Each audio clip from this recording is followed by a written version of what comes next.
বাংলায় বিজেপির ৩৫টি টার্গেটের অন্যতম বীরভূম লোকসভা কেন্দ্র। আজ সেখানেই মুখ্যমন্ত্রী মমতা বন্দ্যোপাধ্যায়ের দলীয় জনসভা রয়েছে। বীরভূমের তারাপীঠ থানার করকরিয়া জয়তারা বিদ্যাপীঠ মাঠে মমতা বন্দ্যোপাধ্যায় তিনি সভা করবেন। সভা ঘিরে কড়া নিরাপত্তার ব্যবস্থা করা হয়েছে। সেই ছবি এই মুহূর্তে তুলে ধরছি। সভাস্থলের ছবি দেখতে পাচ্ছেন। সেখানে প্রস্তুতি পর্ব তুঙ্গে এবং আর কিছুক্ষণের মধ্যেই সেখানে এসে পৌঁছবেন মুখ্যমন্ত্রী মমতা বন্দ্যোপাধ্যায়। আমরা এই নিয়ে বিস্তারিত জানবো। মনা বীরবংশী আমাদের সঙ্গে এই মুহূর্তে টেলিফোনে রয়েছেন প্রতিনিধি।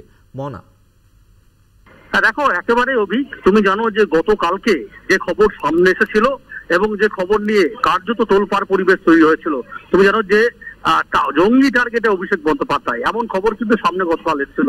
তারপরে কিন্তু এদিন দেখছি যেহেতু দক্ষিণবঙ্গে এই প্রথম বীরভূম জেলা দিয়ে বীরভূম লোকসভা কেন্দ্রের তারাপীঠ থানার অন্তর্গত যে হাসন বিধানসভা, সেখানেই করকরিয়া যে মাঠ, বিদ্যাপীঠ মাঠ, জয়তারা বিদ্যাপীঠ মাঠ, সেখানেই মুখ্যমন্ত্রী সভা শতাব্দী রায়ের সমর্থনে। এবং সেখানে আমরা দেখতে পাচ্ছি, আমরা আগে যেমন দেখেছিলাম সদর মুখ্যমন্ত্রী মমতা বন্দ্যোপাধ্যায় বীরভূমে জেলা সফরে এলে যে নিরাপত্তার চোখে পড়তো, আর আজকের দিনের নিরাপত্তা কিন্তু আকাশ পাতাল ফারাক। আমরা দেখতে পাচ্ছি যে যেভাবে মুখ্যমন্ত্রীর যে জনসভার যে স্থল অর্থাৎ মঞ্চ, সেই মঞ্চে আমরা দেখতে পাচ্ছি যে টাইট সিকিউরিটি। মূলত এই সভাস্থল পর্যন্ত এসে পৌঁছানোর জন্য 4-5টা ড্রপ ক্রিয়েট করা হয়েছে।